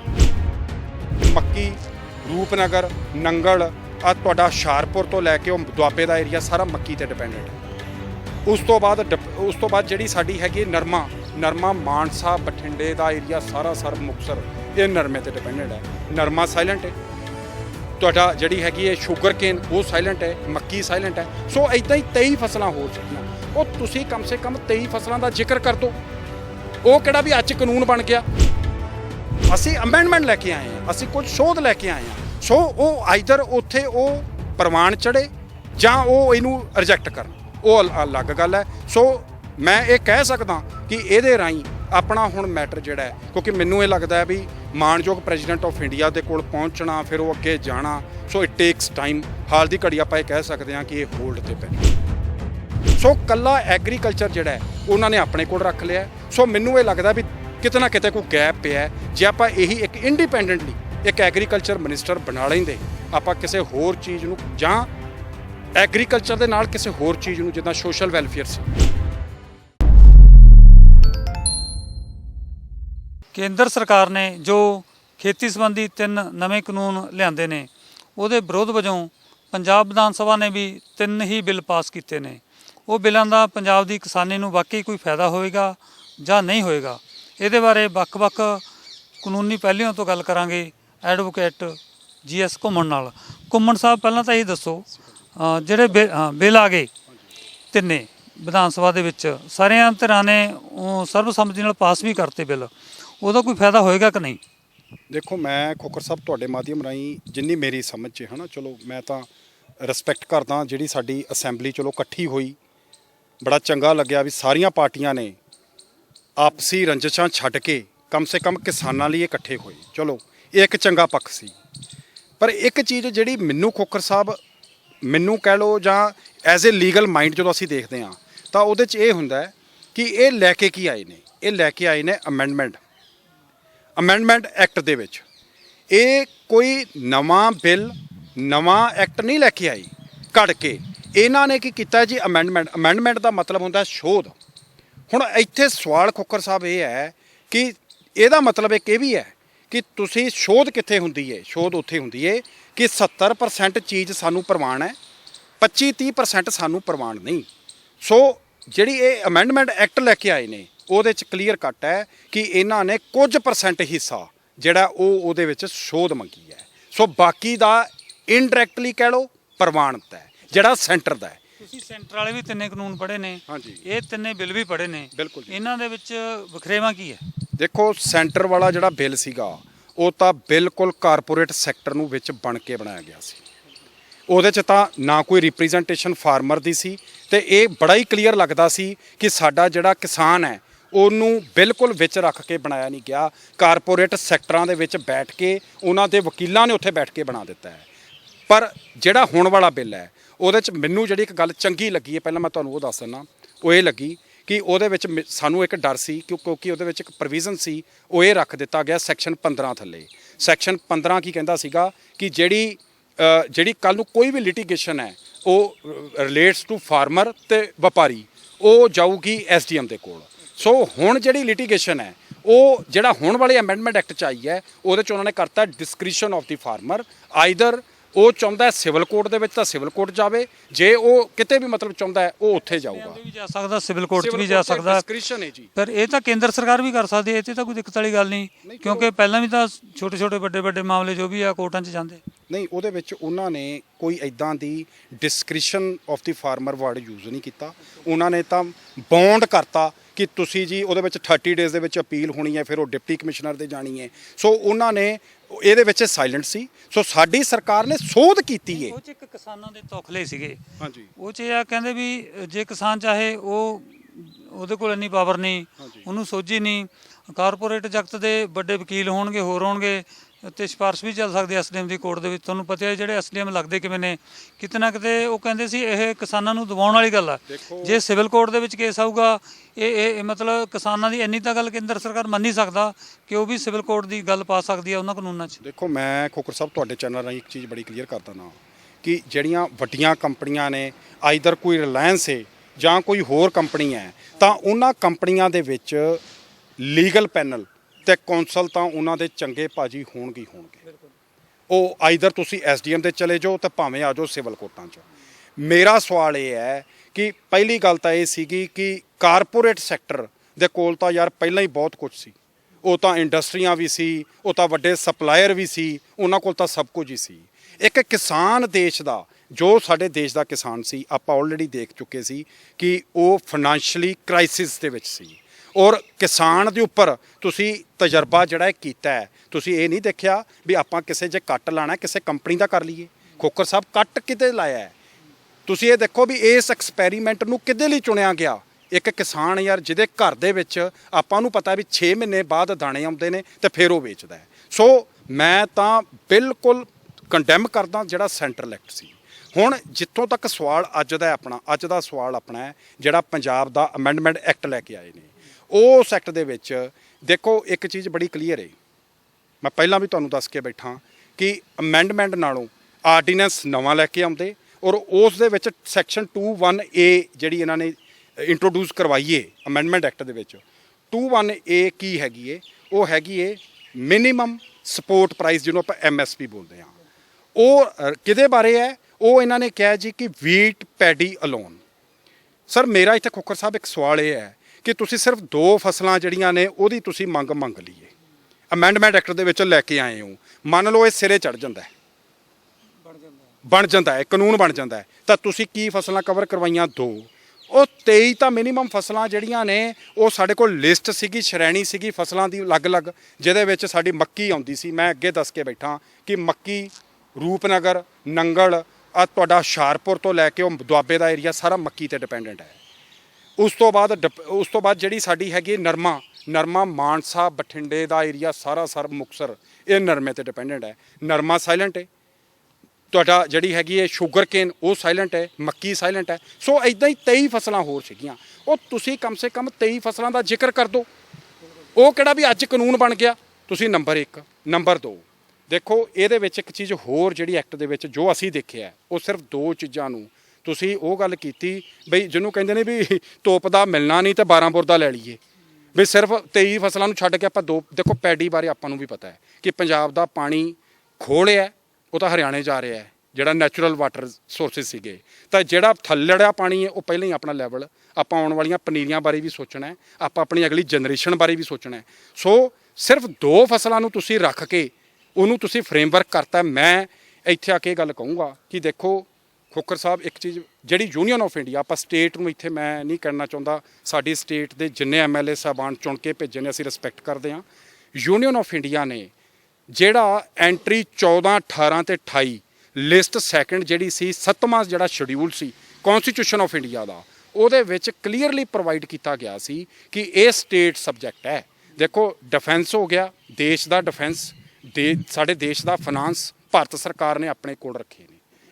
ਇਹ ਉਹ ਅਦਾਰਾ ਸੀ ਜਿਹੜਾ ਐਗਰੀਕਲਚਰ ਸਟੇਟ ਸਬਜੈਕਟ ਸੀ। ਹੁਣ ਉਹਦੇ ਵਿੱਚ ਵੀ ਆਪਾਂ ਜੇਕਰ ਇੰਟਰਵਿਨ ਕਰਕੇ ਉਹਦੀਆਂ ਪਾਵਰਸ ਨੂੰ ਖੋਣਾ ਹੈ, ਤਾਂ ਫਿਰ ਮੈਨੂੰ ਲੱਗਦਾ ਹੈ ਵੀ ਇੱਕ ਜਿੱਦਾਂ ਰਬੜ ਸਟੈਂਪ ਹੁੰਦੀ ਹੈ ਨਾ, ਸੀਐਮ ਤੱਕ ਉਹ ਰਹਿ ਜਾਊਗਾ। ਸੋ ਇਹਨਾਂ ਨੇ ਘਾਣ ਕੀਤਾ ਸੈਂਟਰ ਗਵਰਨਮੈਂਟ ਨੇ, ਉਹ ਘਾਣ ਕੀਤਾ ਉਹਨਾਂ ਨੇ ਧੱਕੇ ਨਾਲ ਦਖਲਅੰਦਾਜ਼ੀ ਕਰਕੇ ਐਕਟ ਜਿਹੜਾ ਸੀ ਉਹ ਬਣਾਤਾ, ਉਹਨੂੰ ਫਟਾਫਟ ਲੋਅਰ ਅਪਰ ਚ ਕਰਕੇ ਜੀ ਪ੍ਰੈਜ਼ੀਡੈਂਟ ਆਫ ਇੰਡੀਆ ਨੇ ਵੀ ਸਾਈਨ ਕਰਤਾ। ਹੁਣ ਸਵਾਲ ਇੱਥੇ ਮੇਰਾ ਇਹ ਹੈ ਕਿ ਜਿਹੜਾ ਕੱਲ ਸਾਡੀ ਵਿਧਾਨ ਸਭਾ ਦੇ ਵਿੱਚ 115 ਮੈਂਬਰਾਂ ਨੇ ਉਹਦਾ ਜਿਹੜੇ ਉਹ ਸਾਈਨ ਕੀਤੇ ਨੇ ਜੀ, 117 ਦੇ ਵਿੱਚ 2 ਬੀਜੇਪੀ ਵਾਲੇ ਮਿਸਿੰਗ ਸੀਗੇ। ਬਈ ਜੇ ਉਹ ਹੁਣ ਕੱਲ ਗਵਰਨਰ ਸਾਹਿਬ ਨੂੰ ਇਹ ਦੇ ਆਏ ਨੇ, ਗਵਰਨਰ ਸਾਹਿਬ ਨੇ ਡੈਫੀਨੇਟਲੀ ਜੋ ਉਹਨਾਂ ਦਾ ਬਣਦਾ ਹੈ ਉਹਨਾਂ ਨੇ ਅੱਗੇ ਮੂਵ ਕਰ ਦੇਣਾ to the ਓਨਰੇਬਲ president of India, ਮਾਣਯੋਗ ਰਾਸ਼ਟਰਪਤੀ ਸਾਹਿਬ ਨੂੰ। ਰਾਸ਼ਟਰਪਤੀ ਸਾਹਿਬ ਇੱਕ ਵਾਸਟ ਪਾਵਰ ਹੈ, ਉਹਨਾਂ ਕੋਲ ਡਿਸਕ੍ਰਿਸ਼ਨ ਹੈ, ਸੁਪਰੀਮ ਅਥਾਰਟੀ ਹੈ। ਨੋ ਡਾਊਟ ਜੇ ਉਹ ਆਪਣੀ ਪਾਵਰ ਵਰਤਣ ਤਾਂ ਉਹ ਇਹਦੇ 'ਚ ਅਮੈਂਡਮੈਂਟ ਕਰ ਸਕਦੇ ਨੇ। ਸਿਸਟਮ ਇਹ ਹੈ ਕਿ ਉਹ ਸੈਕੰਡ ਉਹਨਾਂ ਦਾ ਕੀ ਹੈ ਕਿ ਉਹ ਇਸ ਅਮੈਂਡਮੈਂਟ ਐਕਟ ਜਿਹੜਾ ਪੰਜਾਬ ਸਰਕਾਰ ਦਾ ਹੈ ਉਹਨੂੰ ਉਹ ਲੋਅਰ ਹਾਊਸ ਤੇ ਅਪਰ ਹਾਊਸ ਦੇ ਵਿੱਚ ਦੁਬਾਰਾ ਰਿਵਿਊ ਲਈ ਡਿਸਕਸ਼ਨ ਲਈ ਵੀ ਆਹ ਅਮੈਂਡਮੈਂਟ ਆਈ ਹੈ, ਕਿਉਂਕਿ ਆਪਾਂ ਅਮੈਂਡਮੈਂਟ ਮੰਗੀ ਹੈ। ਤੁਹਾਡੇ ਮੁਤਾਬਕ ਲੋਕ ਸਭਾ ਰਾਜ ਸਭਾ ਚ ਦੁਬਾਰੇ ਭੇਜ ਸਕਦੇ ਆ ਉਹ? ਬਿਲਕੁਲ ਰਿਵਿਊ ਲਈ ਸਰ ਉਹ ਭੇਜ ਸਕਦੇ ਨੇ, ਕਿਉਂਕਿ ਹੁਣ ਕੀ ਹੈ, ਐਕਟ ਨਹੀਂ ਆਪਾਂ ਨਵਾਂ ਲੈ ਕੇ ਆਏ, ਅਸੀਂ ਅਮੈਂਡਮੈਂਟ ਲੈ ਕੇ ਆਏ ਹਾਂ, ਅਸੀਂ ਕੁਝ ਸੋਧ ਲੈ ਕੇ ਆਏ ਹਾਂ। ਸੋ ਉਹ ਆਈਦਰ ਉੱਥੇ ਉਹ ਪ੍ਰਵਾਨ ਚੜੇ ਜਾਂ ਉਹ ਇਹਨੂੰ ਰਿਜੈਕਟ ਕਰਨ, ਉਹ ਅਲੱਗ ਗੱਲ ਹੈ। ਸੋ ਮੈਂ ਇਹ ਕਹਿ ਸਕਦਾ ਕਿ ਇਹਦੇ ਰਾਹੀਂ ਆਪਣਾ ਹੁਣ ਮੈਟਰ ਜਿਹੜਾ ਹੈ, ਕਿਉਂਕਿ ਮੈਨੂੰ ਇਹ ਲੱਗਦਾ ਹੈ ਵੀ ਮਾਣਯੋਗ ਪ੍ਰੈਜ਼ੀਡੈਂਟ ਆਫ ਇੰਡੀਆ ਦੇ ਕੋਲ ਪਹੁੰਚਣਾ, ਫਿਰ ਉਹ ਅੱਗੇ ਜਾਣਾ, ਸੋ ਇਟ ਟੇਕਸ ਟਾਈਮ। ਹਾਲ ਦੀ ਘੜੀ ਆਪਾਂ ਇਹ ਕਹਿ ਸਕਦੇ ਹਾਂ ਕਿ ਇਹ ਹੋਲਡ ਤੇ ਪੈ ਜਾਊਗਾ। ਰਾਸ਼ਟਰਪਤੀ ਸਿੱਧਾ ਸੁਪਰੀਮ ਕੋਰਟ ਵੀ ਭੇਜ ਸਕਦੇ ਆ, ਕਿਉਂਕਿ ਜੇ ਕੋਈ ਕਾਨੂੰਨੀ ਕੋਈ ਅੜਚਣਾ ਹੋਈਆਂ ਕਲੀਅਰ ਕਰਨ ਵਾਸਤੇ? ਨਹੀਂ ਇਦਾਂ ਦਾ ਕੋਈ ਪ੍ਰੋਵੀਜ਼ਨ ਨਹੀਂ ਹੈਗਾ ਵੀ President of India Supreme Court ਭੇਜਣਗੇ, ਇਹ ਕੋਈ ਪ੍ਰੋਵੀਜ਼ਨ ਨਹੀਂ ਹੈਗਾ। ਠੀਕ ਹੈ, ਉਹ ਸੈਪਰੇਟ ਸਰ ਉਹਦੇ ਸੁਪਰੀਮ ਕੋਰਟ ਦਾ ਪ੍ਰੋਵੀਜ਼ਨ ਵੀ ਮੈਂ ਦੱਸ ਦਿੰਦਾ। ਆਰਟੀਕਲ ਜਿਹੜਾ ਜਿਸ ਤਰ੍ਹਾਂ ਪੰਜਾਬ ਦਾ ਰਾਜਪਾਲ ਆ, ਜੇ ਉਹ ਇੱਕ ਵਾਰੀ ਸਾਈਨ ਨਾ ਕਰੇ ਕਿਸੇ ਮਤਲਬ ਬਿੱਲ ਦੇ ਉੱਤੇ, ਦੁਬਾਰੇ ਭੇਜ ਦੇ ਉਹਨੂੰ ਕਰਨੇ ਪੈਂਦੇ ਆ। ਜੇ ਸਟੇਟ ਭੇਜੇ ਰਾਸ਼ਟਰਪਤੀ ਕੋਲ, ਉਹ ਤਾਂ ਕੋਈ ਬੰਧਨ ਨਹੀਂ ਕਿ ਉਹ ਕਰੇ। ਜੇ ਸੈਂਟਰ ਭੇਜੇ ਰਾਸ਼ਟਰਪਤੀ ਨੂੰ, ਫੇਰ ਬੰਧਨ ਹੁੰਦਾ ਕਿ ਕਰਨੇ ਪੈਂਦਾ ਦੂਸਰੀ ਵਾਰ 'ਚ। ਉਹਦੇ ਵਿੱਚ ਇੱਕ ਪ੍ਰੋਵੀਜ਼ਨ ਕੀ ਹੈ ਕਿ ਸਾਡਾ ਜਿਹੜਾ ਅਪਰ ਹਾਊਸ ਤੇ ਲੋਅਰ ਹਾਊਸ, ਜਿਹਨੂੰ ਅਸੀਂ ਦੇਸ਼ ਦਾ ਪਾਰਲੀਮੈਂਟ ਬੋਲਦੇ ਹਾਂ, ਪਾਰਲੀਮੈਂਟ ਦਾ ਇਹ ਸਾਡਾ ਇੱਕ ਸਿਸਟਮ ਹੈ ਕਿ ਜਦੋਂ ਨਵੇਂ ਕਾਨੂੰਨ ਘੜੇ ਜਾਂਦੇ ਨੇ, ਉਸ ਕਾਨੂੰਨ ਦੇ ਵਿੱਚ ਪਹਿਲਾਂ ਹਾਊਸਿਸ ਦੇ ਵਿੱਚ ਹੋਣਗੇ ਤੇ ਉਹ ਵੀ ਜਿਹੜਾ ਪਾਰਲੀਮੈਂਟ ਹੈ, ਉਸ ਤੋਂ ਬਾਅਦ ਜਿੱਦਾਂ ਸਾਡੇ ਸਟੇਟ ਲੈਵਲ ਦੇ ਸਾਡੇ ਜਿਹੜੇ ਕਾਨੂੰਨ ਨੇ, ਸੇਮ ਪ੍ਰੋਸੈਸ ਹੈ। ਸਟੇਟ ਲੈਵਲ ਤੇ ਕੀ ਹੁੰਦਾ ਕਿ ਵਿਧਾਨ ਸਭਾ ਨੇ ਉਹਨੂੰ ਕੀਤਾ ਤੇ ਫਿਰ ਉਹ ਗਵਰਨਰ ਸਾਹਿਬ ਕੋਲ ਗਿਆ, ਗਵਰਨਰ ਸਾਹਿਬ ਨੇ ਉਹਨੂੰ ਫਿਰ ਜਿਹੜੇ ਕਾਨੂੰਨ ਤੇ ਸਟੈਂਪ ਲਾਤੀ ਤਾਂ ਉਹ ਕਾਨੂੰਨ ਬਣ ਗਿਆ। ਸੇਮ ਪ੍ਰੋਸੈਸ ਹੀ ਉੱਥੇ ਹੈ ਕਿ upper house, lower house, then President of India. ਸਾਰੇ ਫਿਰ ਜਿਹੜੇ ਕਾਨੂੰਨ ਨੇ ਜਿਹੜੇ ਬਣਨੇ ਹੁੰਦੇ ਆ, ਬਿੱਲ ਆਪਾਂ ਕਹਿ ਲਈਏ, ਸਾਰੀ ਰਾਸ਼ਟਰਪਤੀ ਕੋਲ ਜਾਂਦੇ ਆ, ਕੁਝ ਜਿਹੜੇ ਸੈਂਟਰ ਨਾਲ ਰਿਲੇਟਡ ਹੁੰਦੇ ਉਹੀ ਜਾਂਦੇ? ਨਹੀਂ, ਮੈਂ ਇਹ 'ਚ ਦੱਸਣਾ ਚਾਹੁੰਦਾ ਕਿ ਦੇਖੋ ਪ੍ਰੈਜ਼ੀਡੈਂਟ ਆਫ ਇੰਡੀਆ ਜਿਹੜਾ ਉਹ ਸੁਪਰੀਮ ਪਾਵਰ ਹੈ, ਅਲਟੀਮੇਟਲੀ ਸਾਈਨ ਉਹਨਾਂ ਦੇ ਹੀ ਹੁੰਦੇ ਨੇ। ਜਿਹੜੇ ਕਾਨੂੰਨ ਕੋਈ ਸੋਧ ਹੈ, ਕੋਈ ਕਾਨੂੰਨ ਨਵਾਂ ਬਣ ਕੇ ਆਇਆ ਤਾਂ ਉਹ ਪ੍ਰੈਜ਼ੀਡੈਂਟ ਆਫ ਇੰਡੀਆ ਦੇ ਉਹਦੇ ਵਿੱਚ ਜਾਊਗਾ। ਫਿਰ ਉਸ ਤੋਂ ਬਾਅਦ ਸਰ ਜਿਹੜਾ ਸਾਡਾ ਅਫੀਸ਼ੀਅਲ ਗਜਟ ਹੈ ਉਹਦੇ ਵਿੱਚ ਉਹ ਪਬਲਿਸ਼ ਹੋਣਗੇ, ਫਿਰ ਉਹ ਕਾਨੂੰਨ ਬਣ ਜਾਂਦਾ ਹੈ ਵੀ ਆਹ ਜਿਹੜਾ ਕਾਨੂੰਨ ਸਾਡਾ ਦੇਸ਼ ਦਾ ਉਹ ਬਣ ਚੁੱਕਿਆ ਹੈ। ਹੁਣ ਸਰ ਖੋਖਰ ਸਾਹਿਬ ਇੱਥੇ ਆ ਕੇ ਮੈਂ 2-3 ਗੱਲਾਂ ਤੁਹਾਡੇ ਨਾਲ ਇੱਥੇ ਆ ਕੇ ਹੋਰ ਕਰਨੀਆਂ ਚਾਹੁੰਦਾ। ਜਿਹੜਾ ਇਹ ਮੈਂ ਕੱਲ੍ਹ ਦੇ ਆਰਡੀਨੈਂਸ ਦੀ ਇਹਨਾਂ ਦੀ ਜਿਹੜੀ ਅਮੈਂਡਮੈਂਟ ਲੈ ਕੇ ਆਏ ਨੇ ਐਕਟ ਦੇ ਵਿੱਚ, ਉਹਦੇ ਵਿੱਚ ਪਹਿਲੀ ਤਾਂ ਗੱਲ ਅਮੈਂਡਮੈਂਟ, ਸੈਕੰਡ ਕੀ ਹੈ, ਜਦੋਂ ਅਸੀਂ ਐਕਟ ਨੂੰ ਸਟਾਰਟ ਕਰਦੇ ਹਾਂ ਉਹਦੇ 'ਚ ਪਤਾ ਕੀ ਲਿਖਿਆ ਹੈ ਕਿ 2015-16 ਦੇ ਸੈਂਸਿਸ ਕੀ ਕਹਿੰਦੇ ਨੇ ਕਿ 86.2% ਜਿਹੜੀ ਪਬਲਿਕ ਹੈ ਪੰਜਾਬ ਦੀ ਉਹ ਡਿਪੈਂਡ ਕਰਦੀ ਹੈ ਐਗਰੀਕਲਚਰ 'ਤੇ। ਸੋ ਇਟ ਮੀਨਸ ਕਿ ਐਗਰੀਕਲਚਰ ਬੇਸਡ ਸਟੇਟ ਹੈ ਪੰਜਾਬ। ਤੇ ਵੱਡੀ ਚਿੰਤਾ ਦਾ ਕਾਰਨ ਇਹ ਹੈ ਕਿ ਆਪਾਂ 18 ਮਿਨਿਸਟਰ ਵੀ ਬਣਾ ਲਏ, ਸਲਾਹਕਾਰ ਵੀ ਰੱਖ ਲਏ, ਆਪਾਂ ਹੋਰ ਸਿਸਟਮ ਵੀ ਕੈਰੀ ਕਰਦੇ ਹਾਂ ਕਿ ਇੱਕ ਇੰਡੀਪੈਂਡੈਂਟ ਇੱਕ ਮਿਨਿਸਟਰ ਜਿਹੜਾ ਐਗਰੀਕਲਚਰ ਮਿਨਿਸਟਰ ਉਹ ਸਾਨੂੰ ਜ਼ਰੂਰ ਸਟੇਟ ਨੂੰ ਚਾਹੀਦਾ ਸੀ, ਜਿਹਦਾ 24 ਘੰਟੇ ਜਿਹੜਾ ਉਹਦਾ ਧਿਆਨ ਸੀ, ਕੰਸਨਟ੍ਰੇਸ਼ਨ ਸੀ, ਉਹ ਸਿਰਫ ਐਗਰੀਕਲਚਰ ਨਾਲ ਰਿਲੇਟਸ ਹੁੰਦੀ। ਕਿਉਂਕਿ ਇਹ ਮੇਰਾ ਕੁਐਸਚਨ ਕਿਉਂ ਹੈ, ਸ਼ਾਇਦ ਮੈਂ ਨਾ ਕਰਦਾ ਕਿਉਂਕਿ ਦੇਖੋ ਸੀਐਮ ਸਾਹਿਬ ਦੇ ਕੋਲ ਅਦਾਰਾ ਹੈਗਾ ਏ, ਸੀਐਮ ਸਾਹਿਬ ਦੇ ਕੋਲ ਬਹੁਤ ਭਾਰ ਹੁੰਦਾ ਹੈ, ਹੋਮ ਉਹਨਾਂ ਦੇ ਕੋਲ ਏ, ਉਹਨਾਂ ਨੇ ਬਾਹਰ ਮੀਟਿੰਗਸ 'ਚ ਵੀ ਜਾਣਾ ਹੈ, ਸਾਡੇ ਬਾਹਰੋਂ ਆਪਣੇ ਸੈਂਟਰ ਲੈਵਲ ਦੇ ਗੈਸਟ, ਹੋਰ ਦੇਸ਼ਾਂ ਤੋਂ ਗੈਸਟ ਵੀ ਆਉਂਦੇ ਨੇ। ਸੋ ਉਹਨਾਂ ਦੇ ਉੱਪਰ ਬੜਾ ਹੋਰ ਤਰ੍ਹਾਂ ਦੇ ਭਾਰ ਨੇ, ਉਹਨਾਂ ਨੇ ਸਾਰੀ ਸਟੇਟ ਨੂੰ ਚਲਾਉਣਾ ਹੈ, ਸਾਰੀ ਮਸ਼ੀਨਰੀ ਨੂੰ ਚਲਾਉਣਾ ਹੈ। ਸੋ ਕੱਲਾ ਐਗਰੀਕਲਚਰ ਜਿਹੜਾ ਹੈ ਉਹਨਾਂ ਨੇ ਆਪਣੇ ਕੋਲ ਰੱਖ ਲਿਆ। ਸੋ ਮੈਨੂੰ ਇਹ ਲੱਗਦਾ ਵੀ ਕਿਤੇ ਨਾ ਕਿਤੇ ਕੋਈ ਗੈਪ ਪਿਆ। ਜੇ ਆਪਾਂ ਇਹੀ ਇੱਕ ਇੰਡੀਪੈਂਡੈਂਟਲੀ ਇੱਕ ਐਗਰੀਕਲਚਰ ਮਿਨਿਸਟਰ ਬਣਾ ਲੈਂਦੇ, ਆਪਾਂ ਕਿਸੇ ਹੋਰ ਚੀਜ਼ ਨੂੰ ਜਾਂ ਐਗਰੀਕਲਚਰ ਦੇ ਨਾਲ ਕਿਸੇ ਹੋਰ ਚੀਜ਼ ਨੂੰ, ਜਿੱਦਾਂ ਸੋਸ਼ਲ ਵੈਲਫੇਅਰ ਸੀ ਉਹਨੂੰ ਜੇ ਐਗਰੀਕਲਚਰ ਮਿਨਿਸਟਰ ਹੁੰਦਾ, ਕਿਸਾਨਾਂ ਦੀ ਵੀ ਸਾਰੀ ਗੱਲ ਉਹਨਾਂ ਕੋਲ ਪਹੁੰਚਣੀ ਸੀ, ਵਕੀਲਾਂ ਦੀ ਕਮੇਟੀ ਵੀ ਉਹ ਬਣਾ ਸਕਦੇ ਸੀ, ਕਾਨੂੰਨੀ ਰਾਏ ਵੀ ਵਧੀਆ ਲੈ ਸਕਦੇ ਸੀ। ਜਿਹੜੇ ਤਿੰਨੇ ਬਿੱਲ ਨੇ, ਬਿੱਲ ਵੀ ਪੂਰੀ ਤਿਆਰੀ ਨਾਲ ਲਿਆਂਦੇ ਜਾ ਸਕਦੇ ਸੀ। ਮੇਰੀ ਗੱਲ ਸੁਣੋ ਖੋਖਰ ਸਾਹਿਬ, ਕੱਲ ਮੈਂ ਦੇਖ ਰਿਹਾ ਸੀ, ਸ਼ਾਇਦ ਤੁਸੀਂ ਵੀ ਉੱਥੇ ਸੀਗੇ, ਮੈਂ ਤੁਹਾਨੂੰ ਦੇਖਿਆ ਤੁਸੀਂ ਸੁਖੀ ਰੰਧਾਵਾ ਜੀ ਆਏ ਨੇ, ਸੁਖਜਿੰਦਰ ਜੀ ਮਾਨਯੋਗ ਨੇ ਸਾਡੇ ਮੰਤਰੀ, ਉਹਨਾਂ ਦੇ ਨਾਲ ਮੈਂ ਕਿਹਾ ਸੁਖ ਸਰਕਾਰੀਆ ਸਾਹਿਬ ਸੀਗੇ, ਇੱਕ ਬਾਜਵਾ ਸਾਹਿਬ ਸੀਗੇ, ਹੈ ਨਾ, ਤ੍ਰਿਪਤ ਰਜਿੰਦਰ ਰੂਰਲ ਡਿਵੈਲਪਮੈਂਟ ਮੰਤਰੀ ਨੇ ਪੰਜਾਬ ਦੇ। ਹੁਣ ਜੇ ਤਾਂ ਐਗਰੀਕਲਚਰ ਮਿਨਿਸਟਰ ਹੋਊਗਾ, ਉਹ ਇੱਕ ਤਰ੍ਹਾਂ ਨਾਲ ਪੰਜਾਬ ਦਾ ਹੈੱਡ ਆਫ ਰਿਪਰੈਜ਼ੈਂਟੇਟਿਵ ਹੋ ਗਿਆ। ਉਹ ਇਹ ਉੱਪਰੋਂ ਕੋਈ ਫਰਲੋ ਨਹੀਂ ਡਿੱਗੀ ਇੱਕੋ ਦਮ, ਸਾਰੇ ਇਹਨੂੰ ਟਾਈਮ ਲੱਗਿਆ ਬਣਨ ਨੂੰ। ਸੋ ਅਸੀਂ ਇਹ ਗੱਲ ਕਰਦੇ ਸੀ ਕਿ ਐਗਰੀਕਲਚਰ ਮਿਨਿਸਟਰ ਦਾ ਇੱਥੇ ਗੈਪ ਹੋਣਾ, ਇਹ ਸਾਡੇ ਲਈ ਇੱਕ ਵੱਡਾ ਕੁਐਸਚਨ ਮਾਰਕ, ਚਿੰਤਾ ਦਾ ਵੱਡਾ, ਤੁਸੀਂ ਇਹ ਕਹਿ ਸਕਦੇ ਸੀਗੇ ਕਿ ਸਾਨੂੰ, ਅਸੀਂ ਫਿਰ ਨਹੀਂ ਸੋਚਿਆ ਕਿ ਹੁਣੇ ਕਿਸੇ ਨੂੰ ਫਟਾਫਟ ਆਪਾਂ ਇੰਡੀਪੈਂਡੈਂਟ ਚਾਰਜ ਦੇ ਦਈਏ। ਇੱਕ ਮਿਨਿਸਟਰ ਪ੍ਰੋਪਰਲੀ ਜਿਹੜਾ ਉਹ ਸਿਰਫ ਤੇ ਸਿਰਫ, ਕਿਉਂਕਿ ਆਪਾਂ ਇੱਕ ਪਾਸੇ ਤੇ ਕਲੇਮ ਕਰਦੇ ਹਾਂ ਕਿ 90% ਅਸੀਂ ਐਗਰੀਕਲਚਰ ਬੇਸਡ ਸਟੇਟ ਹਾਂ, ਤੇ ਦੂਜੇ ਪਾਸੇ ਆਪਾਂ ਜਿਹੜੀ ਮਿਨਿਸਟਰੀ ਹੈ ਉਹ ਆਪਾਂ ਇੱਕ ਨਹੀਂ ਦਿੱਤੀ ਹੋਈ ਉਹਨਾਂ ਨੂੰ। ਸੋ ਚਲੋ ਇੱਕ ਚੀਜ਼ ਤਾਂ ਇਹ ਸੀਗੀ। ਇਸ ਤੋਂ ਬਾਅਦ ਹੁਣ ਆਪਾਂ ਇੱਕ ਸਟੈਪ ਅੱਗੇ ਆਈਏ। ਦੇਖੋ ਕੱਲ ਜੋ ਇਹਨਾਂ ਨੇ ਉੱਥੇ ਵਿਧਾਨ ਸਭਾ ਦੇ ਵਿੱਚ, ਹੈ ਨਾ, ਚਲੋ ਬਿੱਲ ਲੈ ਕੇ ਆਏ ਨੇ, ਦੇਖੋ ਉੱਥੇ ਅਪੋਜ਼ਿਟ ਪਾਰਟੀਆਂ ਨੇ, ਅਕਾਲੀ ਦਲ ਹੈ, ਆਮ ਆਦਮੀ ਪਾਰਟੀ ਹੈ, ਲੋਕ ਇਨਸਾਫ ਪਾਰਟੀ ਵਾਲੇ ਨੇ, ਸਾਰਿਆਂ ਨੇ ਉੱਥੇ ਸਿਰਫ ਸ਼ੋਰਟ ਸਪੈਮ ਆਫ ਟਾਈਮ ਦਿੱਤਾ। ਜਿੱਦਾਂ ਘਰੋਂ ਆਪਾਂ ਬਿੱਲ ਤਾਂ ਤਿਆਰ ਬਰੀਫ 'ਚ ਪਾ ਕੇ ਲੈ ਕੇ ਆਏ ਸੀ, ਉੱਥੇ ਇਹ ਸੀ ਵੀ ਜਸਟ ਆਪਾਂ ਇਹਨਾਂ ਨੂੰ ਦੱਸ ਦਈਏ। ਇੱਕ ਕੀ ਹੁੰਦਾ ਹੈ ਵੀ ਇੱਕ ਆਪਾਂ ਦੱਸਣਾ ਵੀ ਆ ਜੀ ਅਸੀਂ ਬਿੱਲ ਲੈ ਕੇ ਆਏ ਆ, ਇਹ ਜਸਟ ਇਟਸ ਤੁਸੀਂ ਕਹਿ ਲਓ ਕਿ ਆਪਾਂ ਡਿਸਕਸ਼ਨ ਨਹੀਂ ਲਈ, ਆਪਾਂ ਉਹਨਾਂ ਦੇ ਵਿਊਜ਼ ਨਹੀਂ ਲਏ। ਮੇਰੀ ਗੱਲ ਸਮਝ, ਇਹ ਡਿਸਕਸ਼ਨ ਚਾਹੀਦੀ ਸੀ ਕਮ ਸੇ ਕਮ 7-8 ਦਿਨ ਦੀ। ਡਿਸਕਸ਼ਨ ਤੋਂ ਬਾਅਦ ਫਿਰ ਉਹ ਜਿਹੜਾ ਸੀ ਉਹਨੂੰ ਫਾਈਨਲ ਰੂਪ ਦਿੱਤਾ ਜਾਂਦਾ। ਸੋ ਇੱਥੇ ਤਾਂ ਮੈਨੂੰ ਇਹ ਲੱਗਦਾ ਵੀ ਜਦੋਂ ਉਹ ਬਰੀਫ 'ਚ ਪਾ ਕੇ ਰੱਖੇ ਤਾਂ ਇਹਨਾਂ ਨੂੰ ਜਸਟ ਇਨਫੋਰਮ ਕੀਤਾ ਗਿਆ ਵੀ ਆਪਾਂ ਜੀ ਆ ਲੈ ਕੇ ਚੱਲੇ। ਪਰ ਮੁੱਖ ਮੰਤਰੀ ਕੈਪਟਨ ਅਮਰਿੰਦਰ ਸਿੰਘ ਤਾਂ ਇਹ ਕਹਿ ਰਹੇ ਨੇ ਕਿ ਸੈਸ਼ਨ ਤਾਂ ਦੇਰੀ ਨਾਲ ਬੁਲਾਇਆ ਕਿ ਸਾਰੇ ਕਾਨੂੰਨੀ ਪੱਖ ਜਾਣਨੇ ਸੀ, ਕਾਨੂੰਨੀ ਪੱਖ ਜਾਣ ਲੈਣੇ, ਤਿਆਰੀ ਨਾਲ ਅਸੀਂ ਤਿੰਨੇ ਬਿੱਲ ਲੈ ਕੇ ਆਏ ਹਾਂ। ਮੈਂ ਖੋਖਰ ਸਾਹਿਬ, ਮੈਂ ਇਹ ਨਹੀਂ ਕਹਿ ਰਿਹਾ, ਉਹ ਆਏ ਤਾਂ ਤਿਆਰੀ 'ਚ ਹੀ ਹੋਣਗੇ। ਦੇਖੋ ਸਾਡੇ ਐਡਵੋਕੇਟ ਜਨਰਲ ਨੇ ਮਾਨਯੋਗ ਸਟੇਟ ਦੇ, ਉਹਨਾਂ ਨਾਲ ਇੱਕ ਬੜੀ ਵੱਡੀ ਟੀਮ ਹੈ, ਉਹ ਤੁਸੀਂ ਵਕੀਲਾਂ ਦੀ ਸਲਾਹ ਤਾਂ ਲੈ ਲਈ। ਬੇਸਿਕਲੀ ਸਰ ਜਿਹੜੇ MLAs ਨੇ, ਜਿਹੜੇ ਰਿਪਰੈਜ਼ੈਂਟੇਟਿਵ ਨੇ, ਜਿਹੜੇ ਅਸਲ ਕਾਨੂੰਨ ਦੇ ਘੜਤ ਨੇ, ਤੇ ਜਿਨ੍ਹਾਂ ਕੋਲ ਕਿਸਾਨਾਂ ਦੀ ਆਵਾਜ਼ ਵੀ ਪਹੁੰਚੀ ਹੋਈ ਸੀ, ਜਿਨ੍ਹਾਂ ਕੋਲ ਆਵਾਜ਼ ਪਹੁੰਚੀ। ਦੇਖੋ ਮੈਂ ਇੱਥੇ ਆ ਕੇ ਤੁਹਾਡੇ ਮਾਧਿਅਮ ਰਾਹੀਂ ਇੱਕ ਚੀਜ਼ ਹੋਰ ਕਰਨੀ ਚਾਹੂੰਗਾ। ਹੁਣ ਆਪਾਂ ਛੱਡ ਦਈਏ ਆਪਣੇ ਘਰ ਨੂੰ, ਗੱਲ ਆ ਗਈ। ਮੈਂ ਇਹ ਆਪਣੇ ਚੈਨਲ ਰਾਹੀਂ ਤੁਹਾਡੇ ਰਾਹੀਂ ਇੱਕ ਰਿਕੁਐਸਟ ਕਰਦਾ ਸਾਰੀਆਂ ਪਾਰਟੀਆਂ ਨੂੰ ਕਿ ਤੁਸੀਂ 2-2 ਮੈਂਬਰ ਦੇ ਦਿਓ, ਇੱਕ 11 ਮੈਂਬਰੀ ਕਮੇਟੀ ਬਣ ਜਾਵੇ, ਜਿਸ 'ਚ 2 ਕਾਂਗਰਸ, 2 ਅਕਾਲੀ ਦਲ, ਸਾਰਿਆਂ ਨੂੰ ਬਰਾਬਰ ਕਰ ਲਓ। ਕੋਈ ਪਾਰਟੀ ਸਰ ਭਾਵੇਂ ਖੱਬੀਆਂ ਪਾਰਟੀਆਂ ਨੇ, BSP ਪੰਜਾਬ 'ਚ ਛੋਟੀਆਂ ਨੇ, ਉਹਨਾਂ ਨੂੰ ਵੀ ਨਾਲ ਲੈ ਲਓ ਇੱਕ ਨੁਮਾਇੰਦਾ। ਔਰ ਪਲੱਸ ਸਾਡੇ ਜਿਹੜੇ ਕਿਸਾਨ ਜਥੇਬੰਦੀਆਂ ਨੇ, ਉਹਨਾਂ ਦੇ ਵੀ ਕੋਈ 5 ਜਾਂ 11 ਮੈਂਬਰ ਉਹਨਾਂ ਦੇ ਵੀ ਲੈ ਲਓ। ਐਦਾਂ ਹੀ ਸਿੰਗਰਸ ਕੰਮ ਚੰਗਾ ਕਰ ਰਹੇ ਨੇ, ਕੋਈ ਹੋਰ ਚੰਗਾ ਕਰ ਰਿਹਾ, ਤੁਸੀਂ ਲੈ ਲਓ। ਉਹ ਸਾਰਿਆਂ ਨੂੰ ਆਪਾਂ ਇੱਕ ਝੰਡੇ ਥੱਲੇ ਤੁਸੀਂ ਇਕੱਠਾ ਕਰ ਲਓ। ਉੱਥੇ ਕੀ ਹੋਊਗਾ ਸਰ, ਉਸ ਚੀਜ਼ ਦਾ ਇੱਕ ਵੱਡਾ ਮੈਨੂੰ ਲੱਗਦਾ ਬੈਨੀਫਿਟ ਕੀ ਹੋਊਗਾ ਕਿ ਆਪਣੀ ਜਿਹੜੀ ਲੜਾਈ ਹੈ ਉਹ ਇੱਕ ਝੰਡੇ ਥੱਲੇ। ਹੁਣ ਹੋ ਕੀ ਰਿਹਾ, ਕੋਈ ਜ਼ੀਰਕਪੁਰ ਕਰ ਰਿਹਾ, ਕੋਈ ਫਿਰੋਜ਼ਪੁਰ ਲੱਗਿਆ, ਕੋਈ ਚੰਡੀਗੜ੍ਹ ਲੱਗਿਆ, ਕੋਈ ਦਿੱਲੀ ਬੈਠਾ ਹੈ। ਸੋ ਮੈਂ ਇਹ ਕਹਿਣਾ ਖੋਖਰ ਸਾਹਿਬ, ਮੇਰੀ ਨਹੀਂ, ਮਤਲਬ ਜਨਤਾ ਦੀ ਆਵਾਮ ਦੇ ਵਿੱਚੋਂ, ਕਿਉਂਕਿ ਦੇਖੋ ਅਸੀਂ ਤਾਂ ਇੱਕ ਫਾਰਮਰ ਫੈਮਿਲੀ ਨੂੰ ਬਿਲੋਂਗ ਕਰਦੇ ਹਾਂ, ਜਨਤਾ ਦੀ ਹੈ ਵੀ ਹੁਣ ਆਪਾਂ ਕਮ ਸੇ ਕਮ ਜਿਹੜਾ ਪੋਲੀਟੀਕਲ ਮਾਈਲੇਜ ਹੈ ਇਹਨੂੰ ਛੱਡ ਦਈਏ, ਨਹੀਂ ਤੇ ਆਪਣੇ ਤਾਂ ਘਰਾਂ ਨੂੰ ਕੰਮ ਆ ਜਾਊਗਾ, ਘਰਾਂ ਨੂੰ ਤਾਲੇ ਲੱਗਣ ਵਾਲਾ ਕੰਮ ਹੋ ਜਾਊਗਾ। ਸੁਸਾਈਡ ਤਾਂ ਪਹਿਲਾਂ ਹੀ ਆਪਣੇ ਕਿਸਾਨ ਕਰੀ ਜਾ ਰਹੇ ਨੇ। ਜਿਹਦਾ ਵੀ ਇੱਕ ਡਾਇਲਾਗ ਹੁੰਦਾ, ਸਟੇਟ ਸਰਕਾਰ ਨੇ ਸੈਂਟਰ ਨਾਲ ਡਾਇਲਾਗ ਚਲਾਉਣਾ ਹੁੰਦਾ ਵੀ ਪੰਜਾਬ ਦੇ ਕਿਸਾਨਾਂ ਦਾ ਆਹ ਨੁਕਸਾਨ ਆ, ਸਟੇਟਾਂ ਨੂੰ ਇਹ ਨੁਕਸਾਨ ਆ, ਕਿਉਂਕਿ ਜਿਹੜੀ ਪੰਜਾਬ ਸਰਕਾਰ ਇਹਦੀ ਆਮਦਨ ਵੀ ਤੇ 3500 ਕਰੋੜ ਤੋਂ ਲੈ ਕੇ 4000 ਕਰੋੜ ਤੱਕ ਘਟੇਗੀ। ਉਹ ਡਾਇਲਾਗ ਵੀ ਨਹੀਂ ਚਲਾਇਆ। ਕੋਈ ਮੰਤਰੀ ਪੰਜਾਬ ਦਾ, ਕੋਈ ਅਫਸਰ ਮਿਲ ਨਹੀਂ ਗਿਆ ਸੈਂਟਰ ਦੇ ਮੰਤਰੀਆਂ ਨੂੰ। ਕਿਸਾਨਾਂ ਨਾਲ ਗੱਲ ਚੱਲਦੀ ਵੀ ਵਿੱਚ ਵਿਚਾਲੇ ਟੁੱਟ ਗਈ। ਕਿਤੇ ਨਾ ਕਿਤੇ ਜਿਹੜਾ ਡਾਇਲਾਗ ਹੁੰਦਾ ਉਹਦੀ ਵੀ ਵੱਡੀ ਘਾਟ ਨਜ਼ਰ ਆ ਰਹੀ ਹੈ। ਦੇਖੋ ਮੈਂ ਇਹ 'ਚ ਇੱਕ ਚੀਜ਼ ਹੋਰ ਦੱਸਦਾ, ਐਕਟ ਨੂੰ ਭਾਜੀ ਜੇ ਅਸੀਂ ਖੋਖਰ ਸਾਹਿਬ ਧਿਆਨ ਨਾਲ ਪੜ੍ਹੀਏ ਨਾ, ਤਾਂ ਮੰਡੀਆਂ ਜਿਹੜੀਆਂ ਪੰਜਾਬ ਦੀਆਂ ਵੈਲ ਇਸਟੈਬਲਿਸ਼ ਨੇ, ਇਨਫਰਾਸਟ੍ਰਕਚਰ ਬਣਿਆ, ਆੜਤੀਆਂ ਨੇ ਆਪਣੀਆਂ ਸ਼ਾਪਸ ਬਣਾਈਆਂ ਨੇ। ਹੋਰ ਸਟੇਟਾਂ ਦੇ ਕੰਪੈਰੀਟਿਵਲੀ ਪੰਜਾਬ ਦਾ ਮੰਡੀ ਸਿਸਟਮ ਬਹੁਤ ਵਧੀਆ ਸੀ। ਮੰਡੀਆਂ ਬਾਰੇ ਇਸ ਜਿਹੜਾ ਅਮੈਂਡਮੈਂਟ ਐਕਟ ਹੈ, ਇਹਦੇ 'ਚ ਇੱਕ ਸਿੰਗਲ ਵਰਡ ਨਹੀਂ ਵੀ ਇਹ ਵੀ ਸੇਲ ਪਰਚੇਜ਼ ਹੋਏਗੀ, ਆਈਦਰ ਕੋਈ ਕਰੇ, ਪਰ ਉਹਦੇ ਵਿੱਚ ਕੋਈ ਇੱਕ ਸਿੰਗਲ ਵਰਡ ਨਹੀਂ ਵੀ ਇਹ ਮੰਡੀਆਂ 'ਚ ਹੀ ਹੋਊਗੀ। ਇਹ ਬਿਲਕੁਲ ਮਿਸਿੰਗ ਆ ਵੀ ਘਰੋਂ ਚੱਕਣੀ ਹੈ ਕਿ ਖੇਤ 'ਚੋਂ ਚੱਕਣੀ ਹੈ ਕਿ ਮੰਡੀ 'ਚੋਂ ਚੱਕਣੀ ਹੈ। ਤੁਸੀਂ ਜਦੋਂ ਕਾਨੂੰਨ, ਹੁਣ ਤੁਸੀਂ ਅਮੈਂਡਮੈਂਟ ਲੈ ਆਏ, ਹੁਣ ਆਪਾਂ ਰੋਜ਼ ਅਮੈਂਡਮੈਂਟਸ ਤਾਂ ਨਹੀਂ ਕਰੀ ਜਾਵਾਂਗੇ। ਸੋ ਇਹ ਚੀਜ਼ ਦੀ ਇੱਕ ਵੱਡੀ ਕਮੀ ਸੀ। ਔਰ ਇਸ ਤੋਂ ਇਲਾਵਾ ਜਿਹੜਾ ਮਜ਼ਦੂਰ ਹੈ, ਜਿਹੜਾ ਆੜਤੀ ਹੈ, ਉਹਦੇ ਬਾਰੇ ਇਸ ਐਕਟ ਦੇ ਵਿੱਚ ਵੀ ਕੋਈ ਇੱਕ ਲਾਈਨ ਜਿਹੜੀ ਹੈ ਉਹਦੀ ਸੇਫਟੀ ਲਈ, ਉਹਦਾ ਅੱਗੇ ਫਿਊਚਰ ਲਈ ਮੈਂਸ਼ਨ ਨਹੀਂ ਕੀਤੀ ਗਈ।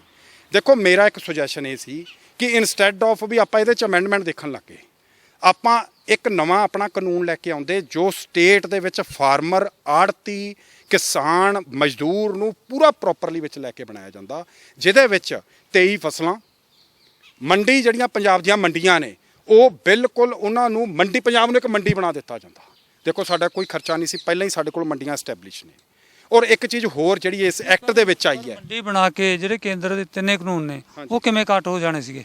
ਮੈਂ ਤੁਹਾਨੂੰ ਇਹੀ ਦੱਸਣਾ ਜੀ, ਇਹਦੇ ਵਿੱਚ ਦੋ ਚੀਜ਼ਾਂ ਸੀਗੀਆਂ। ਇੱਕ ਤਾਂ ਆਰਟੀਕਲ 131 ਥੱਲੇ ਉਹਨੂੰ ਸੈਪਰੇਟਲੀ ਸਟੇਟ ਕੋਲ ਸਾਡੀ ਕੋਲ, ਕਿਉਂਕਿ ਇਹ ਇਨਡਾਇਰੈਕਟਲੀ ਇੰਟਰਫੇਅਰ ਕੀਤਾ ਇਹਨਾਂ ਨੇ ਸਾਡੀ ਜਿਹੜੀ ਸਟੇਟ ਸਬਜੈਕਟ ਸੀ ਉਹਦੇ ਵਿੱਚ ਇਹ ਕਰ ਨਹੀਂ ਸੀ ਸਕਦੇ। ਮੈਂ ਪਹਿਲਾਂ ਦੱਸ ਚੁੱਕਿਆ 7ਵੇਂ ਸਕੈਜੂਲ ਮੁਤਾਬਕ ਜਿਹੜਾ ਸ਼ਡਿਊਲ 7ਵਾਂ ਹੈ। ਹੁਣ ਇਹ ਕੀ ਕਰਦੇ, ਉਹਨੂੰ 131 ਥੱਲੇ ਉਸ ਐਕਟ ਨੂੰ ਚੈਲੰਜ ਕਰ ਲੈਂਦੇ ਔਰ ਪੰਜਾਬ ਦਾ ਜਿਹੜਾ ਪੰਜਾਬ ਨੂੰ ਵਿੱਚ ਰੱਖ ਕੇ ਇਹ ਅਮੈਂਡਮੈਂਟ ਨਹੀਂ, ਇੱਕ ਨਵਾਂ ਜਿਹੜਾ ਆਰਡੀਨੈਂਸ ਸੀਗਾ ਉਹ ਇਹ ਲੈ ਕੇ ਆਉਂਦੇ। ਉਹਦੀ ਆਪਾਂ ਲੜਾਈ ਲੜਦੇ ਵੀ ਆਹ ਸਾਡਾ ਜਿਹੜਾ ਸਿਸਟਮ ਹੈ ਇਹਦੇ 'ਚ 23 ਫਸਲਾਂ, ਕਿਸਾਨ ਦਾ ਜਿਹੜਾ ਸਿਵਲ ਕੋਰਟ ਵਾਲੀ ਗੱਲ ਵੀ ਜੇ ਕੋਈ ਕੱਲ ਨੂੰ ਮਾਮਲਾ ਮੰਨ ਲਓ 1 ਮਿੰਟ ਲਈ ਆੜਤੀ ਦਾ ਕਿਸੇ ਦਾ ਹੋ ਜਾਂਦਾ ਤਾਂ ਡਿਸਕ੍ਰਿਸ਼ਨ ਹੋਵੇ। ਇਹ ਕੋਈ ਬਾਉਂਡ ਨਹੀਂ ਤੁਸੀਂ ਕਰ ਸਕਦੇ ਕਿਸੇ ਨੂੰ ਵੀ ਹਾਂ ਜੀ ਤੁਸੀਂ ਐਸਡੀਐਮ ਦੀ ਜਾਣਾ। ਇਹ ਕਿਤੇ ਵੀ ਲਾਅ ਆਫ ਲੈਂਡ 'ਚ ਨੈਚੁਰਲ ਪ੍ਰਿੰਸੀਪਲ ਆਫ ਜਸਟਿਸ ਕਿਤੇ ਨਹੀਂ ਲਿਖਿਆ। ਸੋ ਦੂਜੀ ਗੱਲ ਜਿਹੜਾ ਸਾਨੂੰ ਲੱਗਦਾ ਉਹ ਇਹ ਸੀਗਾ ਕਿ ਸਰ ਹੁਣ ਇਸ ਐਕਟ ਦੇ ਵਿੱਚ ਇੱਕ ਚੀਜ਼ ਹੋਰ ਹੋ ਗਈ। ਇਸ ਐਕਟ ਦੇ ਵਿੱਚ ਇਹਨਾਂ ਨੇ ਕਹਿਤਾ ਕਿ ਜਿਹੜਾ ਵਪਾਰੀ ਹੈ ਜੇਕਰ ਉਹ ਐਮਐਸਪੀ ਤੋਂ ਘੱਟ ਖਰੀਦਦਾ ਹੈ, ਬੜਾ ਅੱਛਾ ਕੀਤਾ ਵੀ ਉਹ 'ਚ 3 ਸਾਲ ਦੀ ਉਹਨੂੰ ਸਜ਼ਾ ਹੋਏਗੀ। ਹੁਣ ਇਹਦਾ ਨੁਕਸਾਨ ਕੀ ਹੋਣਾ ਹੈ ਵੀ ਹਜੇ ਸੈਂਟਰ ਦਾ ਤਾਂ ਪਤਾ ਨਹੀਂ ਵੀ ਉਹ ਐਮਐਸਪੀ 'ਚ ਆਉਂਦੀ ਹੈ ਕਿ ਨਹੀਂ ਆਉਂਦੀ। ਇਹ ਕਾਨੂੰਨ ਜਿਹੜੇ ਆਪਾਂ ਵਿਧਾਨ ਸਭਾ ਨੇ ਕਰਤੇ ਉਹ ਪ੍ਰੈਜ਼ੀਡੈਂਟ ਆਫ ਇੰਡੀਆ ਸਾਈਨ ਕਰਦਾ ਹੈ ਕਿ ਨਹੀਂ ਕਰਦਾ। ਜਿਹੜਾ ਕੋਈ ਬਾਹਰੋਂ ਵਪਾਰੀ ਆਉਣਾ ਸੀ ਹੁਣ ਉਹਨੇ ਵੀ ਨਹੀਂ ਆਉਣਾ। ਉਹਦਾ ਰੀਜ਼ਨ ਕੀ ਹੈ? ਉਹਨੇ ਤਾਂ ਨਹੀਂ ਆਉਣਾ, ਉਹਨੇ ਇਸ ਕਰਕੇ ਨਹੀਂ ਆਉਣਾ ਕਿ ਪੰਜਾਬ 'ਚ ਜਾਵਾਂਗੇ ਯਾਰ ਉਹਨਾਂ ਦਾ, ਕਿਉਂਕਿ ਅਸ਼ੋਰਡ ਪ੍ਰਾਈਸ ਤਾਂ ਤੁਸੀਂ ਕਿਤੇ ਦੱਸਿਓ ਹੀ ਨਹੀਂ। ਜਾਂ ਤਾਂ ਤੁਸੀਂ ਇਸ ਐਕਟ ਦੇ ਵਿੱਚ ਕਹਿ ਦਿੰਦੇ ਵੀ ਇਸ ਵਾਰੀ 1888 ਹੈ ਤਾਂ ਆਉਣ ਵਾਲੀ ਮਿਨੀਮਮ ਜਿਹੜੀ ਹੈ 10% ਦਾ ਇਜ਼ਾਫਾ ਹੁੰਦਾ ਜਾਏਗਾ। ਫਿਰ ਇਹ ਕਹਿੰਦੇ ਕਿ ਜਿਹੜਾ ਸੈਂਟਰ ਤੈਅ ਕਰੇਗਾ ਉਦੋਂ 5-7% ਉੱਪਰ ਖਰੀਦੋ ਜਿਹੜਾ ਬਾਹਰਲਾ ਵਪਾਰੀ ਹੋ, ਕਿਉਂਕਿ ਜੇ ਸੈਂਟਰ ਖਰੀਦੇਗੀ ਉਹ ਤਾਂ ਫਿਰ ਕਿਉਂਕਿ ਜਿਹੜੀ ਕਿਸਾਨਾਂ ਨੂੰ ਜਿਹੜੀ ਉਹਦੀ ਆਮਦਨ ਪੱਕੀ ਹੋਈ ਜਾਂਦੀ ਹੈ। ਜੇ ਕੋਈ ਬਾਹਰੋਂ ਖਰੀਦੇਗਾ ਵਪਾਰੀ 5-10% ਵਧਾ ਸਕਦੀ ਸੀ। ਦੇਖੋ ਉਹਦੇ ਵਿੱਚ ਦੇਖੋ ਹੁਣ ਕੱਲ ਨੂੰ ਕੋਈ ਮੰਨ ਲਓ ਸੈਂਟਰ ਹੀ, ਆਪਾਂ ਸੈਂਟਰ ਦੀ ਗੱਲ ਕਰ ਲਈਏ, ਸੈਂਟਰ ਨੇ ਜੇ ਕੱਲ ਨੂੰ 1000 ਰੁਪਈਆ ਕਣਕ ਦਾ ਰੇਟ ਫਿਕਸ ਕਰਤਾ ਫਿਰ ਆਪਾਂ ਕੀ ਕਰਾਂਗੇ? ਕੀ ਆਪਾਂ 1200 ਰੁਪਏ ਨੂੰ ਕਣਕ ਦੇ ਦਾਂਗੇ? ਪਰ ਇਦਾਂ ਰੇਟ ਘਟਿਆ ਨਹੀਂ ਕਦੇ ਵੈਸੇ। ਜੇ ਆਪਾਂ ਕਹਿ ਲਈਏ ਇਹ ਹੋ ਸਕਦਾ ਵੀ ਸੈਂਟਰ ਪੇਮੈਂਟ ਦੇਣ ਤੋਂ ਹੱਥ ਖਿੱਚ ਲੇ। ਜਿਹੜਾ ਸੀਸੀਐਲ ਆਉਂਦੀ ਹੈ ਸੈਂਟਰ ਭੇਜਦਾ 60,000 ਕਰੋੜ ਸਾਲਾਨਾ ਪੰਜਾਬ ਦੇ ਵਿੱਚ, ਹਰਿਆਣਾ 'ਚ ਵੀ 50,000 ਕਰੋੜ ਭੇਜਦਾ। ਜਵਾਬ ਮੈਂ ਤੁਹਾਨੂੰ ਦੇ ਦਿੰਦਾ, ਮੈਨੂੰ ਬੜਾ ਰੈਲੇਵੈਂਟ ਲੱਗ ਰਿਹਾ ਹੈ। ਉਹ ਸੈਂਟਰ ਨੇ ਤਾਂ ਖੋਖਰ ਸਾਹਿਬ ਹੱਥ ਪਿੱਛੇ ਖਿੱਚ ਲਿਆ। ਜੇ ਉਹੀ ਐਮਐਸਪੀ ਦੇ ਵਿੱਚ ਰਹਿੰਦੇ ਫਿਰ ਤਾਂ ਲੋੜ ਹੀ ਕੋਈ ਨਹੀਂ ਸੀ ਸਾਨੂੰ। ਸੋ ਕਹਿਣ ਤੋਂ ਮੇਰਾ ਭਾਵ ਕੀ ਹੈ ਵੀ ਸੈਂਟਰ ਫਿਕਸ ਨਾ ਕਰੇ ਤੇ ਤੁਸੀਂ ਇਸ ਸੈਕਟਰ ਦੇ ਵਿੱਚ ਸਾਇਲੈਂਟ ਕਰਤਾ। ਜਿਹੜੀ ਪ੍ਰਾਈਜ਼ ਅਸ਼ੋਰਡ ਹੈ ਉਹ ਸਾਇਲੈਂਟ ਹੈ। ਸੋ ਪ੍ਰਾਈਜ਼ ਅਸ਼ੋਰਡ ਦੇ ਵਿੱਚ ਜਦੋਂ ਪ੍ਰਾਈਜ਼ ਦਾ ਹੀ ਨਹੀਂ ਪਤਾ ਤਾਂ ਜੇ ਮੰਨ ਲਓ ਕੱਲ ਨੂੰ ਸੈਂਟਰ ਹੀ, ਮੈਂ ਤੁਹਾਨੂੰ ਇੱਕ ਜਨਰਲ ਗੱਲ ਕਰਦਾ ਵੀ ਸੈਂਟਰ ਕਹਿ ਦਿੰਦੀ ਹੈ ਯਾਰ 1000 ਐਮਐਸਪੀ ਹੈ ਤਾਂ ਕੱਲ ਨੂੰ ਆਪਾਂ 1200 ਰੁਪਏ ਦੇ ਵਿੱਚ ਦੇ ਦਾਂਗੇ ਉਹਨੂੰ। ਸੋ ਮੇਰੇ ਕਹਿਣ ਤੋਂ ਭਾਵ ਇਹ ਹੈ ਕਿ ਇਹਦੇ ਵਿੱਚ ਠੀਕ ਹੈ, ਚੰਗਾ ਕੀਤਾ। ਮੈਂ ਨਹੀਂ ਇਹਨੂੰ ਕਹਿਣਾ ਵੀ ਇਹ ਮਾੜਾ ਕੀਤਾ ਹੈ। ਇਹ ਇੰਨੇ ਕੁ ਨਾਲ ਸਾਨੂੰ ਸਾਹ ਆਉਣ ਲੱਗ ਪਿਆ, ਪਰ ਬੜਾ ਚੰਗਾ ਹੁੰਦਾ ਜੇ ਆਪਾਂ ਇਹ ਆਰਡੀਨੈਂਸ ਨੂੰ ਨਵਾਂ ਲੈ ਕੇ ਆਉਂਦੇ ਇੰਸਟੈਡ ਆਫ ਵੀ ਆਪਾਂ ਕੁਝ ਸੋਧਾਂ ਲੈ ਕੇ ਆ ਗਏ। ਜਿਹੜਾ ਇੱਕ ਮੇਰਾ ਸਵਾਲ ਸੀ ਕਿ ਡਾਇਲਾਗ ਚਲਾਉਂਦੇ ਸੀਐਮ ਮਿਲ ਕੇ ਆਉਂਦਾ, ਹੋਰ ਆਪਣੇ ਜਿਹੜੇ ਐਗਰੀਕਲਚਰ ਮਿਨਿਸਟਰ ਨੇ ਕੇਂਦਰ ਦੇ, ਜਾਂ ਫਿਰ ਇੱਥੋਂ ਕੋਈ ਅਫਸਰਾਂ ਦੀ ਟੀਮ ਜਾਂਦੀ, ਉਹ ਵੀ ਇੱਕ ਖੱਪਾ ਗੈਪ ਹੈ। ਦੇਖੋ ਸਾਡੇ ਲਈ ਪੰਜਾਬ ਲਈ ਮੈਂ ਕਹੂੰਗਾ ਕਿ ਇੱਕ ਪ੍ਰੋਬਲਮ ਰਹੀ ਹੈ। ਉਹ ਕੀ ਰਹੀ ਹੈ? ਕਿਉਂਕਿ ਮੈਂ ਕੋਈ ਪੋਲੀਟੀਕਲ ਫੈਮਿਲੀ ਤੋਂ ਤਾਂ ਮੈਂ ਹੈ ਨਹੀਂ, ਨਾ ਮੈਂ ਕੋਈ ਆਉਣ ਵਾਲੇ ਟਾਈਮ 'ਚ ਮੇਰਾ ਕੋਈ ਇੱਦਾਂ ਦਾ ਕੋਈ ਫਿਊਚਰ ਹੈ ਵੀ ਮੈਂ ਇੱਧਰ ਜਾਣਾ ਹੈ। ਮੈਂ ਤਾਂ ਗੱਲ ਬਿਲਕੁਲ ਕਲੀਅਰ ਕਿਸਾਨਾਂ ਦੇ ਹਿੱਤ 'ਚ ਕਰੂੰਗਾ। ਜਦੋਂ ਅਨਫੋਰਚੂਨੇਟਲੀ ਸਰਕਾਰ ਅਕਾਲੀਆਂ ਦੀ ਸੀ ਉਦੋਂ ਸੈਂਟਰ 'ਚ ਕਾਂਗਰਸ ਸੀ। ਹੁਣ ਇੱਧਰ ਸਰਕਾਰ ਕਾਂਗਰਸ ਦੀ ਹੈ ਅਤੇ ਉੱਧਰ ਜਿਹੜੀ ਹੈ ਉਹ ਬੀਜੇਪੀ ਬੈਠੀ ਹੈ। ਹੁਣ ਇਹਦਾ ਸਾਨੂੰ ਇੱਕ ਨੈਗੇਟਿਵ ਨੁਕਸਾਨ ਕੀ ਹੈ? ਸਾਨੂੰ ਇੱਕ ਨੈਗੇਟਿਵ ਨੁਕਸਾਨ ਇਹਦਾ ਇਹ ਹੈ ਖੋਖਰ ਸਾਹਿਬ ਵੀ ਜਿਹੜੀ ਸੈਂਟਰ ਦੇ ਵਿੱਚ ਸੀਐਮ ਸਾਹਿਬ ਨੂੰ ਪਤਾ ਹੈ ਵੀ ਬੀਜੇਪੀ ਬੈਠੀ ਹੈ। ਸੀਐਮ ਇੱਕ ਚਾਹੁੰਦੇ ਤਾਂ ਜਦੋਂ ਮਰਜ਼ੀ, ਮੈਨੂੰ ਲੱਗਦਾ ਵੀ ਸੀਐਮ ਨੂੰ ਕੋਈ ਨਹੀਂ ਰੋਕਦਾ। ਤੁਸੀਂ ਪ੍ਰਾਈਮ ਮਿਨਿਸਟਰ ਤੋਂ ਟਾਈਮ ਲਓ, 1-2 ਦਿਨ ਦੇ ਵਿੱਚ ਹਫ਼ਤੇ 'ਚ ਉਹਨਾਂ ਨੂੰ ਟਾਈਮ ਜਿਹੜਾ ਸੀ ਉਹ ਮਿਲਦਾ ਸੀ। ਸੋ ਅਸੀਂ ਈਵਨ ਐਗਰੀਕਲਚਰ ਮਿਨਿਸਟਰ, ਇਹ ਸਾਡੀ ਇੱਕ ਟੀਮ ਇੱਥੋਂ ਜਾਣੀ ਚਾਹੀਦੀ ਸੀ ਸਟੇਟ ਦੀ, ਉਹ ਜਾ ਕੇ ਪੀਐਮ ਸਾਹਿਬ ਨਾਲ ਬੈਠਦੇ, ਉਹ ਸਾਰਿਆਂ ਨਾਲ ਜਾ ਕੇ ਗੱਲ ਕਰਦੇ ਵੀ ਸਰ ਅਸੀਂ ਮਰ ਜਾਵਾਂਗੇ, ਕਿਸਾਨ ਮਰ ਜਾਣਗੇ। ਸੋ ਮੈਂ ਹੁਣ ਇੱਥੇ ਗੱਲ ਨਹੀਂ ਕਰਨੀ ਚਾਹੁੰਦਾ ਵੀ ਉਸ ਚੀਜ਼ ਨੂੰ ਆਪਾਂ ਜਿਹੜਾ ਡਾਇਲੌਗ ਦੀ ਗੱਲ ਤੁਸੀਂ ਕਰਦੇ ਹੋ, ਡਾਇਲੌਗ ਦੇ ਨਾਲੋਂ ਆਪਾਂ ਜਾਣੀ ਤੁਸੀਂ ਇਹ ਕਹਿ ਲਓ ਕਿ ਜਿਹੜਾ ਚਲੋ ਕਾਨੂੰਨੀ ਜਿਹੜੀ ਹੈਗਾ ਜੋ ਵਿਧਾਨ ਸਭਾ ਦੇ ਵਿੱਚ ਕੀਤਾ ਹੈ, ਪਰ ਉਹ ਹੁਣ ਚਲੋ ਠੀਕ ਹੈ, ਤੁਸੀਂ ਅਮੈਂਡਮੈਂਟ ਹੀ ਲੈ ਆਏ ਹੋ, ਕੁਛ ਲੈ ਆਏ ਹੋ, ਉਹ ਹੁਣ ਪ੍ਰੈਕਟੀਕਲੀ ਮੈਨੂੰ ਸਮਝ ਨਹੀਂ ਆ ਰਹੀ ਵੀ ਉਹ ਹਜੇ ਕਰੰਟਲੀ ਤਾਂ ਉਹ ਕਰਕੇ ਬੈਠੇ ਨੇ। ਹਜੇ ਤਾਂ ਮੰਥ 1 ਨਹੀਂ ਹੋਇਆ। 27/9 ਨੂੰ ਅੱਜ ਤੁਸੀਂ ਦੇਖ ਲਓ ਵੀ ਅੱਜ ਤਰੀਕ ਜਿਹੜੀ ਹੈ ਉਹ 22 ਹੈ ਅੱਜ। ਹਾਂਜੀ, ਅਜੇ ਪਿਛਲੇ ਮਹੀਨੇ ਅੱਜ ਤਾਂ ਦਿਨ ਹੀ 24-25 ਹੋਏ ਨੇ। ਸੋ ਅਜੇ ਕਰੰਟਲੀ ਤਾਂ ਉਹ ਕਰਕੇ ਬੈਠੇ ਨੇ। ਸੋ ਚਲੋ ਲੈਟਸ ਸੀ, ਗੁੱਡ ਹੋਪ ਆਪਾਂ ਸੋਚਦੇ ਹਾਂ। ਔਰ ਮੈਂ ਇੱਥੇ ਆ ਕੇ ਇੱਕ ਚੀਜ਼ ਹੋਰ ਕਹੂੰਗਾ ਕਿ ਦੇਖੋ ਸਾਡੇ ਦੇਸ਼ ਦਾ ਜਿਹੜਾ ਸਿਸਟਮ ਹੈ ਉਹ ਢਾਂਚਾ ਜਿਹੜਾ ਹੈ, ਯੂਨੀਅਨ ਆਫ ਇੰਡੀਆ ਦੇ ਕੋਲ ਤਾਂ ਪਹਿਲਾਂ ਹੀ ਬਹੁਤ ਪਾਵਰਸ ਨੇ। ਸੋ ਕਮ ਸੇ ਕਮ ਸਟੇਟ ਨੂੰ ਜਿਹੜੀ ਏ ਉਹ ਉਹਨਾਂ ਕੋ ਰਹਿਣ ਦਿਓ ਵੀ ਉਹਦੇ ਜਿਹੜੇ ਨਿੱਜੀ ਘਰ ਦੇ ਵਿੱਚ ਦਖਲਅੰਦਾਜ਼ੀ ਏ ਕਮ ਸੇ ਕਮ ਉਹ ਨਹੀਂ ਸੀ ਦੇਣੀ ਚਾਹੀਦੀ। ਸਾਰੀ ਗੱਲ ਤੋਂ ਇਹ ਸਪਸ਼ਟ ਆ ਗਿਆ ਕਿ ਜਿਹੜੇ ਬਿੱਲਾਂ ਬਾਰੇ ਹੋਰ ਦੁਬਾਰੇ ਸੋਚਣ ਦੀ ਲੋੜ ਆ, ਕੁਛ ਨਵਾਂ ਕਰਨ ਦੀ ਲੋੜ ਹੈ। ਕਿਸਾਨਾਂ ਦੀ ਜਿਹੜੀ ਮੂਵਮੈਂਟ ਆ ਇਹ ਵੀ ਹੋ ਸਕਦਾ ਲੰਮੀ ਲੰਘੇ, ਬਿਲਕੁਲ ਕਿਉਂਕਿ ਨਾ ਤਾਂ ਕੋਈ ਪੰਜਾਬ ਸਰਕਾਰ ਵੱਲੋਂ ਐਡਾ ਕੋਈ ਲੱਗਦਾ ਜਿਵੇਂ ਤੁਸੀਂ ਕਿਹਾ ਕਿ ਬਿੱਲਾਂ 'ਚ ਤਾਂ ਹੈ ਹੀ ਕੁਛ ਨਹੀਂ, ਨਾ ਹੀ ਜਿਹੜਾ ਹੈ ਕੋਈ ਸੈਂਟਰ ਹੰਗਾਰਾ ਭਰ ਰਹੀ ਹੈ ਕਿਸਾਨਾਂ ਨੂੰ, ਕੋਈ ਮੀਟਿੰਗ ਦਾ ਟਾਈਮ ਦੇ ਰਹੀ ਆ। ਕਿਤੇ ਨਾ ਕਿਤੇ ਲੜਾਈ ਹਜੇ ਲੰਮੀ ਹੈ। ਨਹੀਂ ਦੇਖੋ ਮੈਂ ਦੂਜੇ ਪਾਸੇ ਮੁੱਖ ਮੰਤਰੀ ਕੈਪਟਨ ਅਮਰਿੰਦਰ ਸਿੰਘ ਨੂੰ ਬੁੱਕੇ ਦੇ ਤੇ ਹੀਰੋ ਬਣਾਤਾ ਕਿ ਤੁਸੀਂ ਤਾਂ ਬਹੁਤ ਚੰਗਾ ਕੰਮ ਕੀਤਾ। ਜਦੋਂ ਬਿੱਲਾਂ 'ਚ ਕੁਛ ਨਹੀਂ, ਕੇਂਦਰ ਮੰਨ ਨਹੀਂ ਰਿਹਾ, ਫਿਰ ਹੀਰੋ ਕਾਹਦਾ? ਇਹਦਾ ਮਤਲਬ ਫਿਰ ਕਿਤੇ ਨਾ ਕਿਤੇ ਸਿਆਸਤ ਚੱਲ ਪਈ। ਨਹੀਂ ਦੇਖੋ ਇਹ ਤਾਂ ਸਾਨੂੰ ਵੀ ਪਤਾ ਸੀ ਵੀ ਜਿਹੜਾ ਇਹਨਾਂ ਨੇ ਬਿੱਲ ਬਣਾਇਆ ਹੈ, ਅਮੈਂਡਮੈਂਟ ਲੈ ਕੇ ਆਏ ਨੇ, ਇਹ ਹਜੇ ਫਾਈਨਲ ਤਾਂ ਉਦੋਂ ਹੀ ਹੋਊਗਾ ਜਦੋਂ ਗਵਰਨਰ ਜਾਂ ਮਾਨਯੋਗ ਪ੍ਰੈਜ਼ੀਡੈਂਟ ਆਫ ਇੰਡੀਆ ਕਰਦੇ ਨੇ। ਤੁਸੀਂ ਇੱਕ ਚੀਜ਼ ਬਣਾ ਲਈ, ਆਪਾਂ ਐਪਰੀਸ਼ੀਏਟ ਕਰਦੇ ਹਾਂ। ਮੈਂ ਇੱਥੇ ਆ ਕੇ ਇਹ ਚੀਜ਼ ਕਹੂੰਗਾ ਕਿ ਸਾਨੂੰ ਉਹ ਜਿਹੜੀ ਉਹਨਾਂ ਨੇ ਇੱਕ ਆਰਡੀਨੈਂਸ ਬਣਾਤੇ, ਉਹਦੇ 'ਚ ਅਸੀਂ ਕੀ ਕੀਤਾ ਜੀ, ਅਸੀਂ ਸ਼ੋਧਾਂ ਕਰਨ ਲੱਗ ਗਏ ਵੀ ਆਹ ਵਾਲੀ ਅਮੈਂਡਮੈਂਟ ਕਰ ਲਓ, ਆਹ ਠੀਕ ਹੈ, ਆਹ ਛੱਡ ਦਿਓ। ਨਹੀਂ ਜਿਵੇਂ ਆਪਾਂ ਕਹਿੰਦੇ ਵੀ ਇਹ ਰੱਟੇ ਵਾਲਾ ਸਟੂਡੈਂਟ ਉਹ ਕੰਮ ਕਰ ਲਿਆ। ਮੈਂ ਮਤਲਬ ਚਲੋ ਮੈਂ ਮਾਨਯੋਗ ਨੇ ਹਨਾ, ਮੈਂ ਆਪਣੇ ਮੂੰਹ ਤੋਂ ਨਹੀਂ ਇਹ ਮੈਂ ਡਰੈਸ 'ਚ ਖੜਾ ਨਹੀਂ ਕਰਦਾ ਗੱਲ। ਮੈਂ ਇਹ ਕਰਦਾ ਕਿ ਦੇਖੋ ਇਹਨਾਂ ਨੇ ਸ਼ੋਧਾਂ ਦੀ ਬਜਾਏ, ਖੋਖਰ ਸਾਹਿਬ ਵੈਰੀ ਫਰੈਂਕਲੀ, ਮੈਂ ਦੇਖੋ ਇੱਕ ਕਿਸਾਨ ਆ, ਮੈਨੂੰ ਇਹ ਲੱਗਦਾ ਹੈ ਵੀ ਸਾਡੇ ਲਈ ਕਿਸਾਨਾਂ ਨੂੰ ਅੱਗੇ ਰੱਖ ਕੇ, ਕਿਸਾਨ ਨੂੰ ਅੱਗੇ ਰੱਖ ਕੇ ਬਿੱਲ ਜਿਹੜਾ ਸੀ ਉਹ ਡਰਾਫਟ ਕਰਦੇ। ਉਹ ਬਿੱਲ ਜਿਹੜਾ ਸੀ ਉਹ ਆਪਣਾ ਅਲਟੀਮੇਟਲੀ ਭਾਵੇਂ ਸਮਾਂ ਲੱਗ ਜਾਂਦਾ, ਪਰ ਸਾਡੀ ਲੜਾਈ ਜਿਹੜੀ ਸੀ ਉਹ ਤਗੜੀ ਲੜਾਈ ਹੁੰਦੀ। ਚਲੋ anyhow something is better than nothing. ਚਲੋ 2 ਫਸਲਾਂ ਨੇ, ਮਤਲਬ ਮੈਨੂੰ ਇਹ ਲੱਗਦਾ ਹੈ ਵੀ ਮਿਨੀਮਮ ਜਿਹੜੀਆਂ ਫਸਲਾਂ ਸੀ ਭਾਜੀ 23 ਚੋਂ 12-13 ਫਸਲਾਂ ਤਾਂ ਜੈਨੂਅਨ ਸੀ। ਹੁਣ ਮੈਨੂੰ ਦੱਸੋ ਵੀ ਨਰਮੇ ਵਾਲੇ ਕਿੱਥੇ ਜਾਣਗੇ, ਮੱਕੀ ਵਾਲੇ ਕਿੱਥੇ ਜਾਣਗੇ ਕਿਸਾਨ, ਸਾਡੇ ਗੰਨੇ ਵਾਲੇ ਕਿਸਾਨ ਕਿੱਥੇ ਜਾਣਗੇ? 2 ਫਸਲਾਂ ਨੇ, ਜਿਹਦੇ ਕੋਲ ਮੋਟਰ ਦਾ ਕਨੈਕਸ਼ਨ ਨਹੀਂ, ਮਾਰੂ ਜ਼ਮੀਨ ਹੈ, ਉਹ ਝੋਨਾ ਕਿੱਥੋਂ ਲਾਊਗਾ? ਤੁਹਾਨੂੰ ਪਤਾ ਪੰਜਾਬ ਦੇ ਵਿੱਚ ਸਾਡੇ ਟਿਊਬਵੈਲ ਕਨੈਕਸ਼ਨਸ ਦੇ ਨਾਲ ਵੀ ਸਿੰਚਾਈ ਜਿਹੜੀ ਉਹ ਪੂਰੀ ਨਹੀਂ ਹੋ ਰਹੀ। ਜਨਰੇਟਰ ਦੇ ਉੱਪਰ ਜੀਰੀ ਪਾਲਣੀ ਕਿੰਨੀ ਔਖੀ ਹੈ। 6 ਲੀਟਰ 1 ਘੰਟੇ ਦਾ ਤੇਲ ਖਾਂਦਾ ਇੱਕ ਟਰੈਕਟਰ। 75 ਰੁਪਏ ਲੀਟਰ ਤੇਲ ਹੋਇਆ ਹੋਇਆ। 75 ਨੂੰ ਲਾ ਲਓ ਤੁਸੀਂ, 7 6 42 450 ਰੁਪਏ ਘੰਟਾ। 10 ਘੰਟੇ ਟਰੈਕਟਰ ਚਲਾਉਂਦਾ, 4500 ਰੁਪਏ ਦਾ ਤੇਲ ਲੱਗਦਾ। ਕਿੱਥੋਂ ਫਸਲ ਪਾਲੂਗਾ? ਕਿੱਥੋਂ? ਤੁਸੀਂ ਦੱਸੋ ਮੈਨੂੰ। ਪੈਡੀ ਤੁਸੀਂ ਤਾਂ ਬੰਨ੍ਹਤਾ ਸਾਨੂੰ ਪੈਡੀ ਦੇ ਨਾਲ ਵੀ ਪੈਡੀ ਵੀ ਤੇ ਵੀਟ ਵੀ। ਚਲੋ ਵੀਟ ਤਾਂ ਠੀਕ ਹੈ ਜੀ, ਆਸਾਨ ਚੀਜ਼ ਹੈ ਔਰ ਅਸੀਂ ਪ੍ਰੈਕਟੀਕਲ ਖੇਤੀ ਕਰਦੇ ਹਾਂ ਜੀ। ਮੈਂ ਆਪ ਖੇਤੀ ਕਰਦਾ। ਵੀਟ ਦੇ ਵਿੱਚ ਲਗਭਗ 10 ਤੋਂ 15,000 ਰੁਪਏ ਖਰਚਾ ਹੁੰਦਾ ਹੈ ਤੇ ਵੀਟ ਜਿਹੜੀ ਹੈ ਜ਼ੋਰ ਲਾ ਕੇ ਮੇਰੇ ਕਿਸਾਨ ਭਰਾਵਾਂ ਨੂੰ ਪਤਾ ਹੈ 18 ਤੋਂ 20 ਕੁਇੰਟਲ ਐਵਰੇਜ ਨਿਕਲਦੀ ਹੈ। 20 ਕੁਇੰਟਲ ਹੈ 1900 ਰੁਪਏ ਰੇਟ, 38,000 ਦੀ ਹੈ, 15 ਉਹ ਨਿਕਲ ਗਿਆ ਤੇ 22-23,000 ਰੁਪਇਆ ਪਿੱਛੇ ਰਹਿ ਗਿਆ। ਪੰਜਾਬ ਸਰਕਾਰ ਨੂੰ ਇਹਨਾਂ ਬਿੱਲਾਂ ਬਾਰੇ ਦੁਬਾਰੇ ਨਿਰੀਖਣ ਕਰਨਾ ਚਾਹੀਦਾ। ਜਿਹੜੀਆਂ ਘਾਟਾਂ ਨੇ ਦੁਬਾਰੇ ਉਹ ਪੂਰੀਆਂ ਕਰਨੀਆਂ ਚਾਹੀਦੀਆਂ ਨੇ।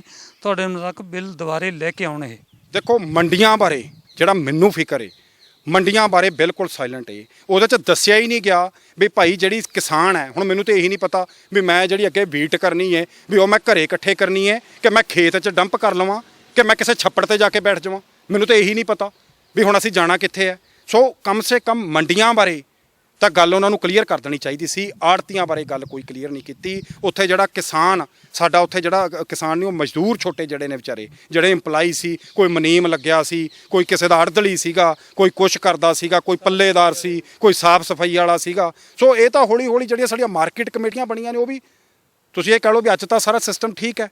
ਪਰਮਾਤਮਾ ਸੱਚੇ ਪਾਤਸ਼ਾਹ ਇੱਦਾਂ ਹੀ। ਪੰਜਾਬ ਤਾਂ ਦੇਖੋ ਪਹਿਲਾਂ ਹੀ ਸਾਡਾ ਬਹੁਤ ਆਪਾਂ ਸਿਚੁਏਸ਼ਨ 'ਚੋਂ ਨਿਕਲੇ ਹਾਂ। ਸੋ ਮੇਰੀ ਇੱਕ ਬੇਨਤੀ ਹੈ ਸਾਰਿਆਂ ਨੂੰ ਹੱਥ ਬੰਨ੍ਹ ਕੇ ਇਸ ਚੈਨਲ ਰਾਹੀਂ ਮੈਂ ਇੱਕ ਬੇਨਤੀ ਰਿਕੁਐਸਟ ਕਰਨੀ ਚਾਹੁੰਦਾ ਕਿ ਆਪਣਾ ਨੁਕਸਾਨ ਬਹੁਤ ਹੋ ਚੁੱਕਿਆ। ਇਹ ਕਿਤੇ SYL ਵਾਲਾ ਚੀਜ਼ ਨਾ ਬਣ ਜਾਵੇ। ਇਹਨੂੰ ਆਪਾਂ ਵੇਲੇ ਸਿਰ ਸਾਂਭ ਲਓ। ਨੈਕਸਟ ਜਨਰੇਸ਼ਨਸ ਨੇ ਆਉਣਾ ਹੈ। ਆਪਾਂ ਤਗੜੇ ਹੋ ਕੇ ਲੜਾਈ ਲੜੀਏ। ਔਰ ਮੈਂ ਸਾਰਿਆਂ ਨੂੰ, ਮੈਂ ਇੱਥੇ ਇੱਕ ਰਿਕੁਐਸਟ ਅੱਜ ਇੱਕ ਹੋਰ ਕਰੂੰਗਾ, ਇਕੱਲੇ ਕਿਸਾਨਾਂ ਦਾ ਇਸ਼ੂ ਨਹੀਂ, ਭਾਵੇਂ ਕੋਈ ਕੱਪੜੇ ਦਾ ਕੰਮ ਕਰਦਾ, ਭਾਵੇਂ ਕੋਈ ਪੈਟਰੋਲ ਦਾ ਪੰਪ ਦਾ ਕੰਮ ਕਰਦਾ, ਭਾਵੇਂ ਕੋਈ ਟਰਾਂਸਪੋਰਟਰ ਹੈ ਤੇ ਭਾਵੇਂ ਭਾਜੀ ਕੋਈ ਛੋਟੀ ਮਨਿਆਰੀ ਦੀ ਦੁਕਾਨ ਕਰਦਾ ਹੈ। ਕਿਸਾਨ ਕੋਲ ਪੈਸਾ ਆਊਗਾ ਤਾਂ ਉਹ ਪੈਸਾ ਇਹਨੇ ਮਾਰਕੀਟ 'ਚ ਜਾਣਾ ਹੈ, ਉਹਨੇ ਖਰੀਦਣੇ ਵੀ ਨੇ, ਉਹਨੇ ਬੱਚੇ ਵੀ ਪੜ੍ਹਾਉਣੇ ਨੇ, ਸਕੂਲਾਂ ਵਾਲਿਆਂ ਤੱਕ ਵੀ। ਹਰ ਇੱਕ ਚੀਜ਼ ਡਿਪੈਂਡ ਕਰਦੀ ਹੈ ਸਟੇਟ ਦੇ ਵਿੱਚ। ਸੋ ਇਹ ਨਾ ਸਮਝ ਲਓ ਵੀ ਯਾਰ ਉੱਥੇ 50-100 ਕਿਸਾਨ ਬੈਠਾ ਹੈ, ਯਾਰ ਇਹ ਇਹਨਾਂ ਦਾ ਮੈਟਰ ਨਾ। ਸਾਰੇ ਇਕੱਠੇ ਹੋ ਜਾਓ। ਆਪਾਂ, ਮੈਂ ਇਕੱਲਾ ਪੋਲੀਟੀਕਲ ਬੰਦਿਆਂ ਨੂੰ ਨਹੀਂ ਕਹਿੰਦਾ, ਚਲੋ ਉਹ ਤਾਂ ਆਪਣੀ ਆਪਣੀ ਲੜਾਈ, ਇਹੀ ਹੋ ਸਕਦਾ ਵੀ ਆਪਣੀ ਮਾਈਲੇਜ ਵੱਧ ਲੈਣ ਨੂੰ ਸੋਚਦੇ ਹੋਣਗੇ, ਪਰ ਉਹ ਲੱਗੇ ਤਾਂ ਹੋਏ ਨੇ। ਸੋ ਆਪਾਂ ਪਲੀਜ਼ ਰਿਕੁਐਸਟ ਹੈ ਕਿ ਆਪਾਂ ਇਕੱਠੇ ਹੋਈਏ, ਇਹ ਲੜਾਈ ਨੂੰ ਡਟ ਕੇ ਲੜੀਏ। ਠੀਕ ਹੈ ਜੀ, ਧੰਨਵਾਦ। ਸੋ ਇਹ ਸਨ ਐਡਵੋਕੇਟ GS ਘੁੰਮਣ। ਇਹਨਾਂ ਨੇ ਸਪਸ਼ਟ ਕਿਹਾ ਕਿ ਜੋ ਪੰਜਾਬ ਸਰਕਾਰ ਨੇ ਬਿੱਲ ਪਾਸ ਕੀਤੇ ਨੇ ਉਹ ਬਿੱਲਾਂ ਦਾ ਕੋਈ ਬਹੁਤਾ ਕਿਸਾਨਾਂ ਨੂੰ ਫਾਇਦਾ ਨਹੀਂ ਹੋਣ ਵਾਲਾ, ਕਿਉਂਕਿ ਬਹੁਤ ਸਾਰੇ ਕਾਨੂੰਨੀ ਪਹਿਲੂ ਇਹਦੇ ਵਿੱਚ ਨਜ਼ਰ ਨਹੀਂ ਆ ਰਹੇ। ਲੋੜ ਇਸ ਗੱਲ ਦੀ ਹੈ ਕਿ ਨਵੇਂ ਸਿਰੇ ਤੋਂ ਬਿੱਲਾਂ ਦੇ ਖਰੜੇ ਤਿਆਰ ਕੀਤੇ ਜਾਣ। ਸਾਰੀਆਂ ਸਿਆਸੀ ਤਰ੍ਹਾਂ ਉਹਦੇ ਬਾਰੇ ਚਰਚਾ ਕਰਨ। ਉਸ ਤੋਂ ਬਾਅਦ ਤਿਆਰੀ ਨਾਲ ਇਹ ਬਿੱਲਾਂ ਦੇ ਵਿੱਚ ਦੁਬਾਰੇ ਅਮੈਂਡ ਕੀਤੀ ਜਾਵੇ ਤੇ ਨਵੇਂ ਬਿੱਲ ਲਿਆਂਦੇ ਜਾਣ। ਦੇਖਦੇ ਹਾਂ ਕਿਸਾਨਾਂ ਦੀ ਲੜਾਈ ਹੋਰ ਕਿੰਨੀ ਲੰਮੀ ਜਾਏਗੀ ਤੇ ਹੋਰ ਇਹਦੀਆਂ ਜਿਹੜੀਆਂ ਘਾਟਾਂ ਕਮਜ਼ੋਰੀਆਂ ਕਿੰਨੀਆਂ ਕੁ ਸਾਹਮਣੇ ਆਉਣਗੀਆਂ।